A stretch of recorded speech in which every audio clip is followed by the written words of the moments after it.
Hey guys, welcome to my channel. आज अपन discuss करेंगे जुवेनाइल जस्टिस एक्ट 2015 का चैप्टर थर्ड, जो बात करता है जुवेनाइल जस्टिस बोर्ड, जो सेक्शन 4 से लेके 9 तक डिफाइन किया गया है।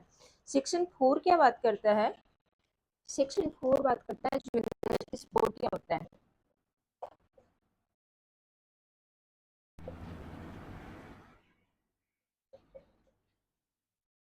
जस्टिस बोर्ड क्या होता है,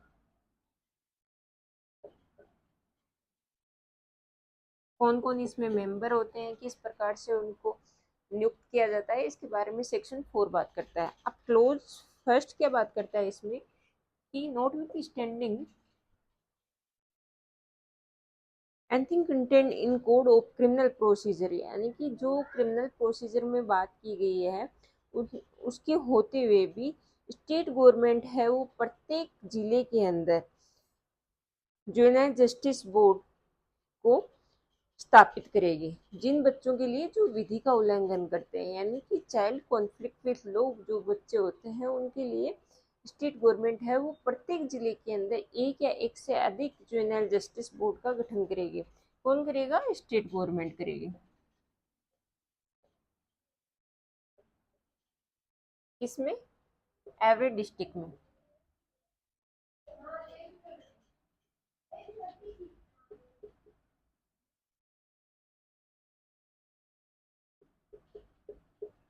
एवरी डिस्ट्रिक्ट में क्या करेगी? State government juvenile justice board का स्थापना करेगी, गठन करेगी। और ये एक या दो भी हो सकते हैं, एक भी हो सकता है और दो भी हो सकते हैं। अब बात करते हैं क्लोज फोर की, कि इसके सदस्य कौन कौन होंगे जुवेनाइल जस्टिस बोर्ड के। तो पहला क्लोज सेकंड बात करता है कि a board cell consist of a metropolitan magistrate और जुवेनाइल मजिस्ट्रेट, यानी कि judicial magistrate of first class MM होगा, और सेकंड होगा जेएम फर्स्ट, और टू अदर पर्सन होंगे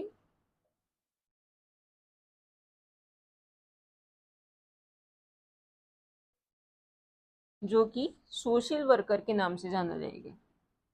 सोशल वर्कर होंगे दो, इनमें से एक है, मस्ट है, मैंडेटरी है कि एक वुमेन होनी चाहिए। कि जनरल जस्टिस बोर्ड के अंदर किन किन सदस्यों की आवश्यकता होती है, तो एक तो मेट्रोपॉलिटन मजिस्ट्रेट होगा, एक जुडिशियल मजिस्ट्रेट फर्स्ट क्लास होगा, और टू अदर सोशल मेंबर होंगे, जो कि उनमें से एक है वो वुमेन होनी चाहिए। क्लोज थर्ड बात करता है कि सामाजिक कार्यकर्ताओं को बोर्ड के सदस्य के रूप में नियुक्त तभी किया जाएगा, यानी कि जो सोशल वर्कर हैं उनको तभी नियुक्त किया जाएगा जिनके पास में क्वालिफिकेशन होगी। उन क्वालिफिकेशन को वो फुलफिल करते हैं तो उनको नियुक्त कर लिया जाएगा जुवेनाइल जस्टिस बोर्ड के सदस्य के लिए। थर्ड बात करता है कि जो सोशल वर्कर होंगे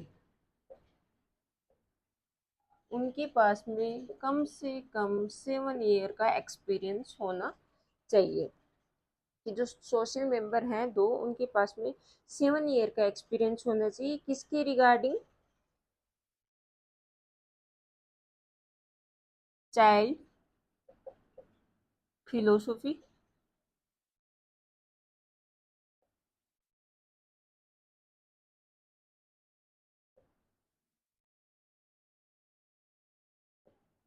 तो चाइल्ड साइकोलॉजिकल, इनके पास में एक्सपीरियंस होना चाहिए। साइकेट्रिक्स का एक्सपीरियंस होना चाहिए।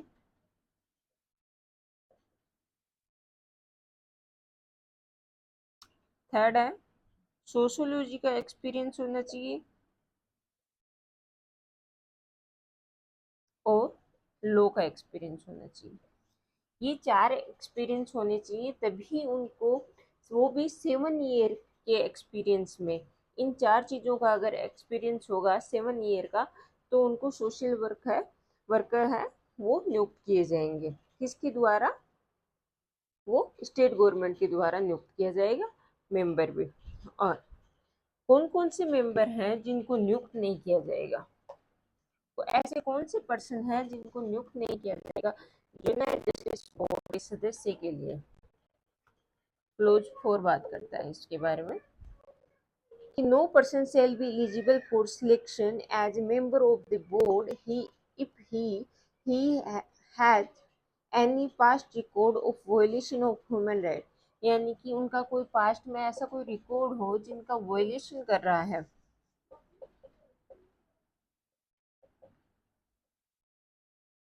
ह्यूमन राइट्स और चाइल्ड राइट्स का।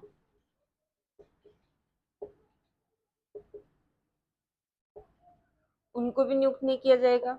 सेकंड है कन्विक्टेड हैं वो पास्ट में, किसके लिए?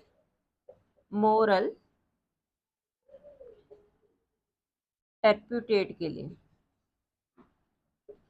यानी कि नैतिक अधमता के लिए वो कन्विक्शन है और उस कन्विक्शन को उल्टा नहीं गया है या फिर उस कन्विक्शन को पार्डन ग्रांट नहीं की गई है, तो उन पर्सन को जुवेनाइल जस्टिस बोर्ड के सदस्य के लिए नियुक्त नहीं किया जाएगा। थर्ड है रिमूव कर दिया जाता है या फिर डिसमिस किया जाता है, किसके द्वारा? सेंट्रल गवर्नमेंट के द्वारा।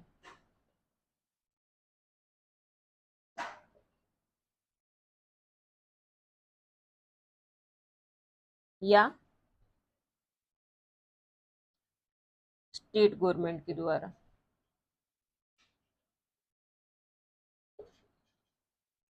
या फिर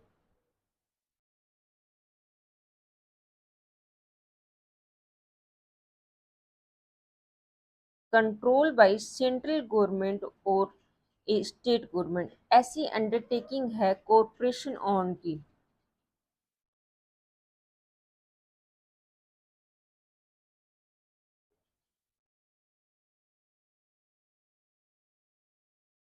तो इन तीनों के लिए द्वारा उनको रिमूव कर दिया जाता है या फिर डिसमिस किया जाता है, या तो सेंट्रल गवर्नमेंट के द्वारा या स्टेट गवर्नमेंट के द्वारा, या फिर ऐसी कोई कॉरपोरेशन है जो कि सेंट्रल गवर्नमेंट और स्टेट गवर्नमेंट उसको कंट्रोल कर रही है, इनके द्वारा रिमूव कर दिया जाता है।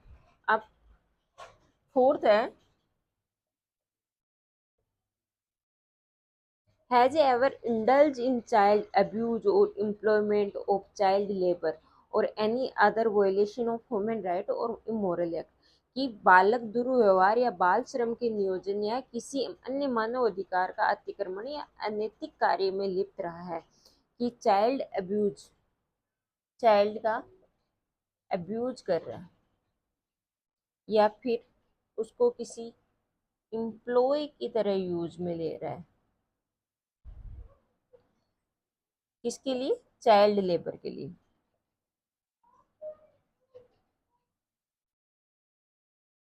या फिर वोलेशन कर रहा है ह्यूमन राइट्स का,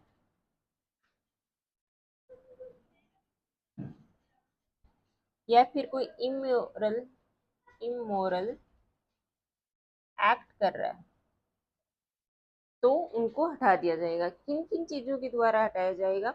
कि या तो कोई पर्सन है वो वोलेशन कर रहा है ह्यूमन राइट्स या चाइल्ड राइट्स का, या फिर कन्विक्टेड है, पास्ट में कोई कन्विक्टेड रहा है, किसके लिए? मोरल टर्प्यूटेड के लिए, या उसको पार्डन नहीं मिली है या उस कन्विक्शन को रिवर्स नहीं किया गया या फिर रिमूव कर दिया गया या डिसमिस कर दिया गया सेंट्रल गवर्नमेंट और स्टेट गवर्नमेंट और ऐसी कोई कॉरपोरेशन के द्वारा। या फिर फोर्थ है कि किसी भी चाइल्ड अब्यूज में या फिर एम्प्लॉयमेंट ऑफ चाइल्ड लेबर, कि चाइल्ड के द्वारा कोई लेबर किया करवाया जा रहा है, या any any other violation of human rights और इमोरल एक्ट। तो इन चार कंडीशन में उनको सदस्य के रूप में नियुक्त नहीं किया जाएगा। फिफ्थ है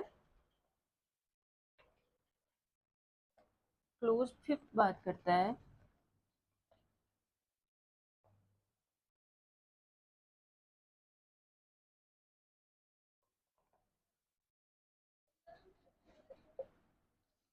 The state government shall ensure the induction training and sanctions of all member including principal magistrate।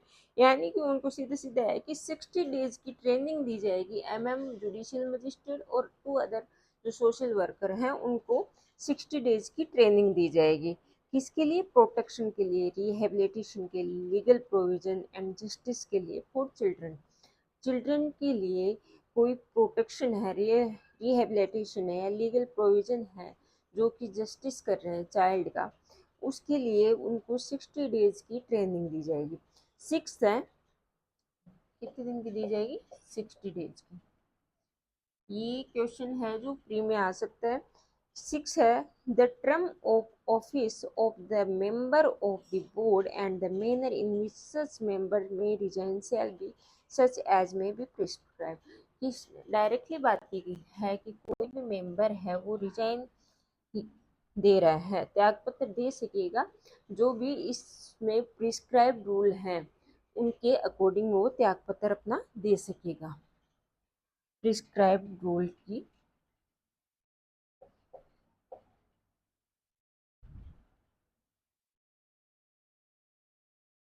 Prescribe rule जो डिफाइन किए गए हैं उनके अकॉर्डिंग। 7th है the appointment of any member of the board except the principal magistrate may be terminated after holding an inquiry by the state government। कि terminate किया जाएगा state government के द्वारा, किसको छोड़ के? प्रिंसिपल एमएम मजिस्ट्रेट को या जुडिशियल मजिस्ट्रेट को छोड़ के।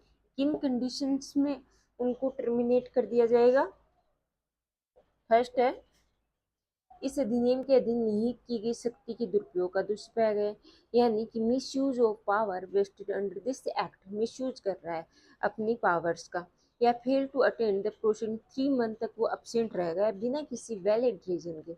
थर्ड है, fail to attend minimum 3/4 of the sitting in year, यानी कि न्यूनतम 3/4 से कम बैठकों में भाग लेने में असफल रहा है तो भी उसको टर्मिनेट कर दिया जाएगा। किसके द्वारा? स्टेट गवर्नमेंट के द्वारा। किसको नहीं किया जाएगा? मजिस्ट्रेट को नहीं किया जाएगा, एमएम को नहीं किया जाएगा और जुडिशियल मजिस्ट्रेट फर्स्ट क्लास को नहीं किया जाएगा। अब सेक्शन 5 बात करता है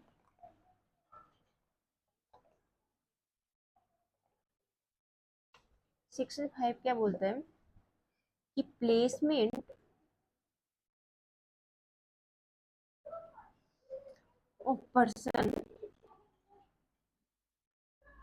who seeks to be a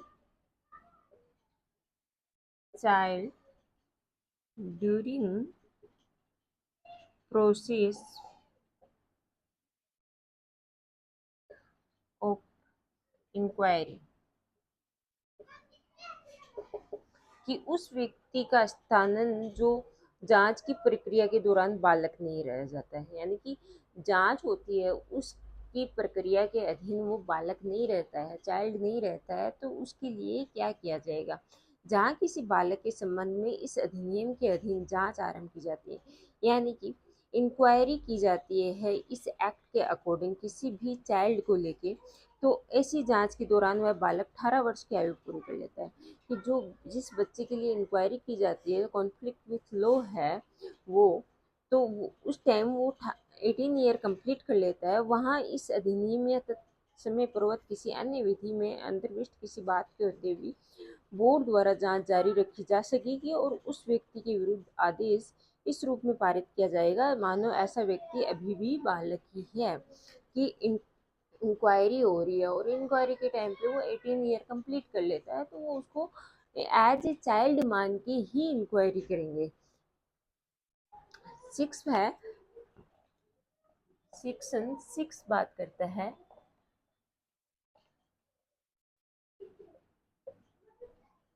कि placement of person who committed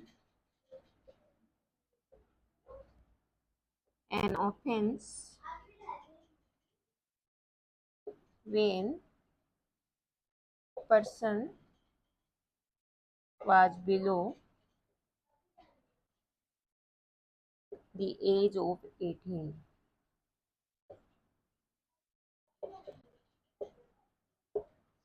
कि उस व्यक्ति का स्तनन जिसने अपराध तब किया था जब वह उसकी उस व्यक्ति की 18 वर्ष से कम आयु थी। यानी कि अपराध के टाइम पे उसकी जो एज है वो 18 ईयर से कम थी। ऐसा कोई व्यक्ति जिसने 18 वर्ष की आयु पूरी कर ली है और उसे उस समय जब वो 18 वर्ष की आयु से नीचे था किसी अपराध को करने के लिए गिरफ्तार किया जाता है, तो उस व्यक्ति को इस धारा के उपबंध के अधीन रहते हुए जांच की प्रक्रिया के दौरान बालक ही समझाया जाएगा।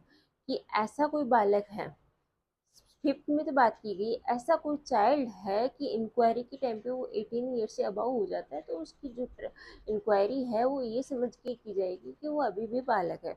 और ऐसा कोई बालक है जो ऑफेंस के टाइम पे 18 ईयर से कम था और उसकी गिरफ्तारी हो जाती है, उस व्यक्ति को इस धारा के उपबंधों के अधीन रहते हुए जांच की प्रक्रिया के दौरान बालक ही समझा जाएगा। यानी कि इंक्वायरी की जो प्रक्रिया है उस टाइम पे उसको एक एज ए चाइल्ड ही समझा जाएगा। उपधारा 2 में क्या दिया गया है, क्लोज सेकंड में, कि उपधारा फर्स्ट में निर्दिष्ट व्यक्ति यदि उसे बोर्ड द्वारा जमानत पर छोड़ा नहीं जाता है तो जांच की प्रक्रिया के दौरान सुरक्षित स्थान पर रखा जाएगा। कि मान लो उसको बेल नहीं ग्रांट की गई है तो बोर्ड के द्वारा उसको safety during the process of inquiry, यानी कि एक ऐसे सुरक्षित स्थान पर रखा जाएगा जो कि बोर्ड डिसाइड करेगा। क्लोज थर्ड बात करता है कि निर्दिष्ट व्यक्ति को इस अधिनियम के उपबंधों के अधीन निर्दिष्ट प्रक्रिया के अनुसार ही माना जाएगा। यानी कि जो इस एक्ट में जो प्रोसीजर दे रखा है उस प्रोसीजर के अकॉर्डिंग ही माना जाएगा। अब 7 बात करता है, सेक्शन 7 में क्या दिया गया है इसके बारे में जानने पर, procedure in relation to board,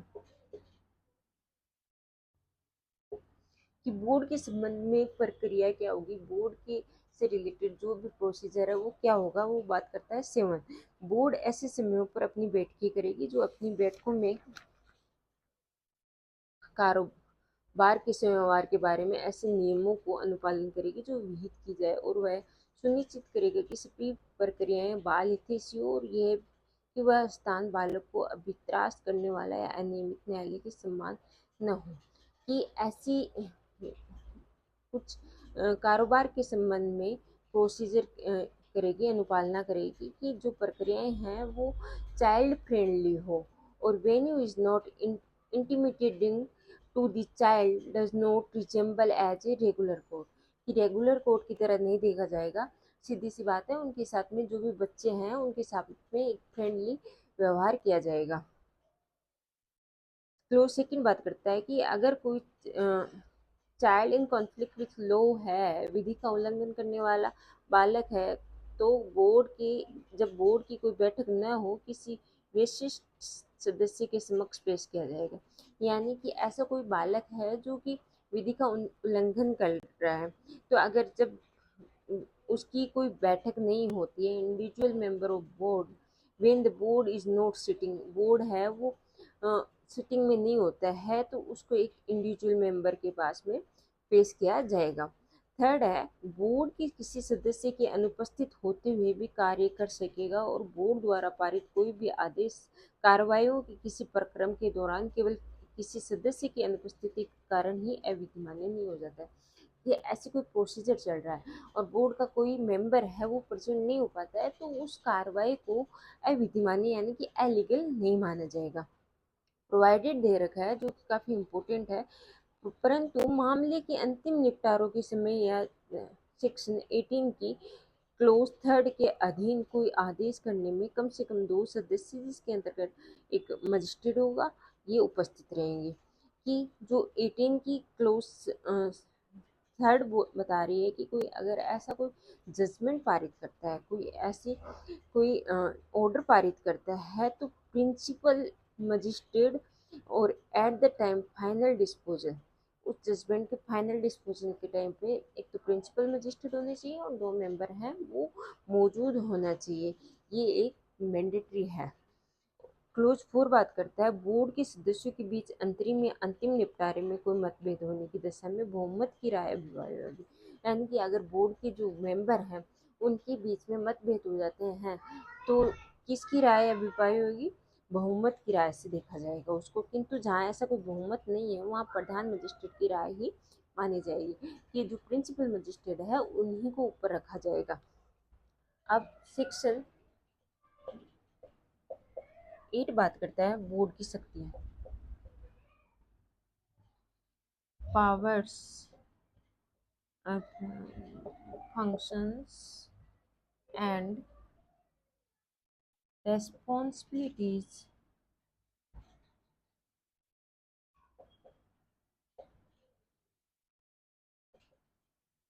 of the board। कि ऐसी कोई पावर है, फंक्शंस है या फिर रिस्पॉन्सिबिलिटीज है बोर्ड की, तो उनके बारे में सेक्शन 8 बात करता है। नोट विथ स्टैंडिंग किसी अन्य विधि में अंतर्विष्ट किसी बात के होते भी, कि अगर कोई अदर लॉ है उनमें जो जो भी बात है, लेकिन इस विधि के अंदर जैसे अन्यथा उपबंधित है उसके सिवा किसी जिले के लिए गठित बोर्ड की विधि का उल्लंघन करने वाले बालकों के संबंध में इस अधिनियम के अधीन उस बोर्ड के आधिकारिक क्षेत्र में सभी कार्रवाइयों को अन्यत्र रूप से निपटाने की शक्ति होगी। कि जो भी विधि का उल्लंघन कर रहे हैं उनमें कोई भी जिले के अंदर गठित बोर्ड को विधि का उल्लंघन करने वाले, यानी कि बोर्ड को उनके जो बच्चे हैं वो विधि का उल्लंघन कर रहे हैं, कॉन्फ्लिक्ट विथ लॉ है उन बच्चों को, तो उनके बारे में जो भी शक्तियाँ हैं वो बोर्ड को दी गई है। सेकंड है इस अधिनियम द्वारा या उसके अधीन बोर्ड प्रदत्त शक्तियों का प्रयोग उच्च न्यायालय और बालक न्यायालय द्वारा भी जब तब कार्रवाई अपील पुनरीक्षण या अन्यथा सेक्शन 19 के अधीन उसके समक्ष आती किया जा सकेगा। कि the power conferred on the board by or under this act may also be exercised by the High Court and Children Court when the proceeding come before them under section 19 or in the appeal division or otherwise।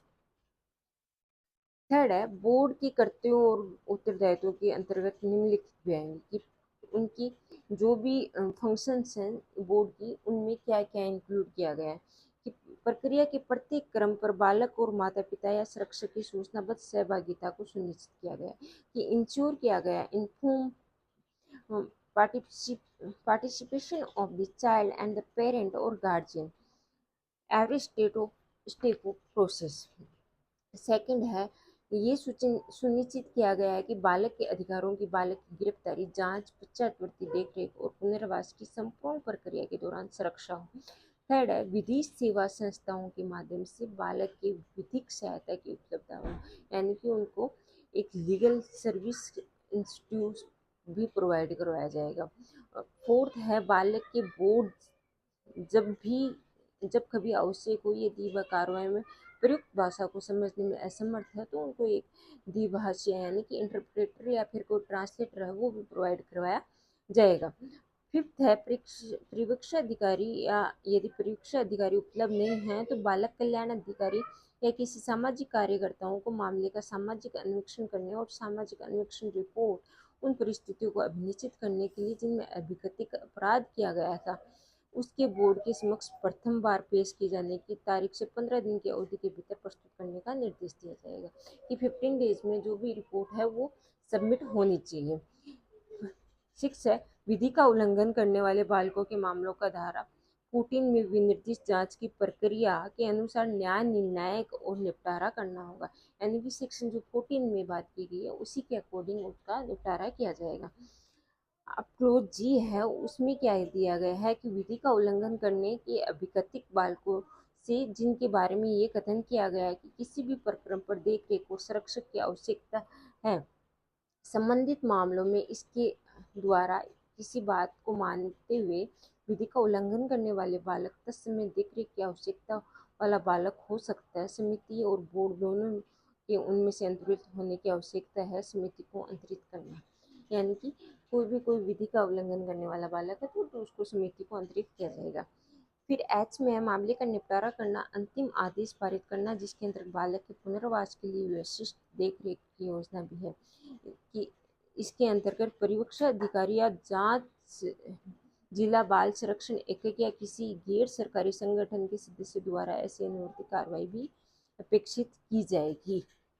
कि ऐसी भी कोई district child protection unit और member of the non governmental organisation की requirement भी की जाएगी। आई में है विधि का उल्लंघन करने वाले बालकों की देखरेख के बारे में योग्य व्यक्ति घोषित करने के लिए जांच करना।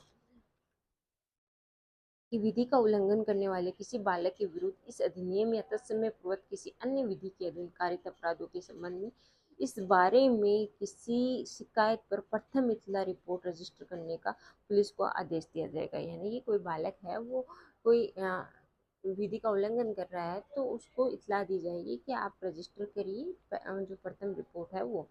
विधि का उल्लंघन करने वाले किसी बालक के विरुद्ध इस अधिनियम या तत्समय पूर्वक किसी अन्य विधि के अधीन कारित अपराधों के संबंध में इस बारे में की गई शिकायत पर प्रथम इत्तला रिपोर्ट रजिस्टर करने वाले पुलिस को आदेश देना। या फिर संप्रेषण गृह में स्थानांतरित किए जाने के तत्काल उपाय करना। कि उसको अगर कोई विधि का उल्लंघन करने वाला बालक है, वयस्कों के लिए बनी जेल में कोई बालक डाला गया है, उन जेलों को नियमित निरीक्षण करना और बालक को संप्रेषण गृह या फिर कोई भी सुरक्षित जगह पर पहुंचाना होगा। फिर एम है इस बात की जांच करने के लिए क्या वयस्कों के लिए बनी जेलों में कोई बालक डाला गया है, उन जेलों को नियमित निरीक्षण किया जाएगा उनका, और संप्रेषण गृह या सुरक्षित स्थान पर उसको पहुंचाया जाएगा। सेक्शन 9 बात करता है कि procedure to be followed by magistrate who has not been empowered under this act.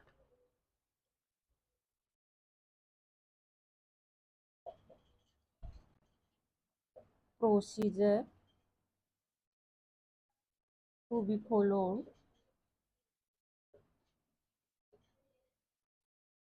by a magistrate who has not been empowered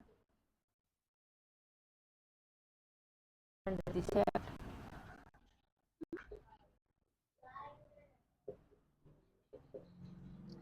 कि ऐसे मजिस्ट्रेट द्वारा अनुसरित की जाने वाली प्रक्रिया जिसे इस अधिनियम के अधीन सशक्त नहीं किया गया है। जब किसी मजिस्ट्रेट की जो इस अधिनियम के अधीन बोर्ड की शक्तियों का प्रयोग करने के लिए सशक्त नहीं है, ये राय है कि वह व्यक्ति जिसके बारे में यह अभिकथन किया गया है कि उसने अपराध किया है और उसके समक्ष लाया गया कोई बालक, तो वह ऐसी राय को अविलंब अभिलेख करेगा। यानी कि ऐसा कोई बालक मजिस्ट्रेट के सामने लाया गया है तो उसको बिना किसी रुकावट के वो लेखबद्ध किया जाएगा और वह बालक को तत्काल ऐसी कार्रवाई के अभिलेख के साथ कार्रवाइयों पर अधिकारिता रखने वाले बोर्ड को भी भेजेगा। हाँ, कि कोई मजिस्ट्रेट के पास में ऐसी कोई न्यूज आती है या फिर ऐसी कोई शिकायत आती है तो उसको इमीडिएटली उसको अभिलेखित किया जाएगा और उसको बोर्ड के समक्ष भी भेजा जाएगा। यदि वह व्यक्ति जिसके बारे में वह विकथन किया गया है उसने अपराध किया है, बोर्ड से भी किसी न्यायालय के समक्ष ये दावा करना है कि वह व्यक्ति बालक है या अपराध की किए जाने की तारीख को बालक था, या यदि बालक की स्वयं ये राय है कि वह व्यक्ति अपराध की किए जाने की तारीख को बालक था, तो उक्त न्यायालय उस व्यक्ति के आयु की अवधारणा करने के लिए ऐसी जांच करेगा, ऐसा साक्ष्य लेगा और आवश्यक हो तो ऐसा, लेकिन शपथ पत्र नहीं लिया जाएगा। ये इम्पोर्टेंट है कि जांच के दौरान में ऐसा कोई एफिडेविट नहीं लिया जाएगा बालक के द्वारा कि वो अपराध के टाइम पे 18 ईयर का था या फिर अपराध से पहले भी 18 ईयर का था और अपराध के बाद भी 18 ईयर का था। तो उस व्यक्ति की यथासंभव निकटतम आयु का कथन करते हुए मामले की निष्कर्ष अभिलिखित करेगा। एक प्रोविजो है, ऐसा कोई दावा किसी न्यायालय के समक्ष किया जा सकेगा और उसको किसी प्रक्रम पर मामले का अंतिम निपटारा जाने के पश्चात भी स्वीकार किया जाएगा और उस दावे का अवधारण इस अधिनियम और उसके अधीन बनाए गए नियमों में अंतर्निहित बंदों के अनुसार किया जाएगा, भले ही वह व्यक्ति इस अधिनियम के प्रारंभ की तारीख को या उसे पूर्व बालक न रह गया हो। कि सीधा सीधा बोला गया है कि न्यायालय के समक्ष किया जा सकेगा ऐसा कोई दावा तो किसी भी प्रक्रम पर मामले का अंतिम निपटारा है जाने के पश्चात भी स्वीकार किया जाएगा कि उस दावे का उदाहरण किसी अधिनियम या उसके अधीन बनाए गए नियमों में अंतर्निहित बंदों के अनुसार किया जाएगा और भले ही वह व्यक्ति इस अधिनियम की प्रारंभ की तारीख को या उससे पूर्व बालक न रह गया हो। यदि न्यायालय का ये निष्कर्ष है कि किसी व्यक्ति ने अपराध किया और वह ऐसे अपराध के किए जाने की तारीख तक बालक था, तो वह उस बालक को बोर्ड के पास समुचित आदेश पारित करने के लिए भेजेगा और न्यायालय द्वारा पारित दंडादेश के यदि कोई हो बारे में ये समझा जाएगा कि वह उसका कोई प्रभाव नहीं है। यदि इस धारा के अधीन किसी व्यक्ति को, जब उस व्यक्ति के बालक होने के दावे की जांच की जा रही है, सुरक्षात्मक अभिरक्षा में रखा जाना अपेक्षित है, तो उस व्यक्ति को अंतकालीन अवधि में सुरक्षित स्थान पर रखा जाएगा। आज के लिए इतना ही। अगर मेरी क्लास पसंद आ रही है तो please do subscribe and like.